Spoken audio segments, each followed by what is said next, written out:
Non, en fait, ce que tu as fait là, c'est surpuissant et c'est là où la plupart des gens en fait font des erreurs avec les chevaux et abandonnent.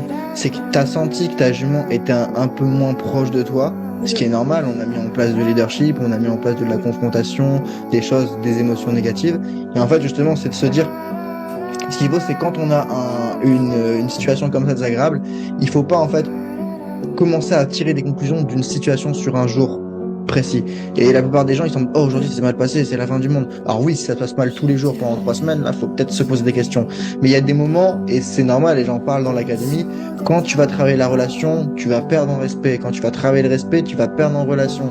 Et en fait, c'est parce que tout n'est pas toujours linéaire et parfait, ça fluctue en fonction de ce que tu travailles, ça fluctue, et c'est juste normal. L'erreur que les gens font quand c'est comme ça, c'est qu'ils commencent à paniquer, à se dire, oh là là, mon cheval, il est en train de changer. Mais en fait, oui, justement, il est en train de changer. C'est ça qui est le but, c'est ça qu'on veut. On veut l'aider à transformer, on veut l'aider à transcender. Et c'est pour ça que toi, tu as eu cette force, et ça, c'est vraiment bien, de te dire, OK, il y a peut-être ce truc-là qui est pas ouf émotionnellement, mais je focus le process, je fais confiance au processus, et je continue à mettre l'action en place. La plupart des gens, quand ça devient difficile, qu'est-ce qu'ils font? Ils disent, oulala, ça devient difficile, là, ça se passe pas comme prévu, j'ai peur, j'arrête. Et c'est, du coup, ils restent bloqués toute leur vie, en fait.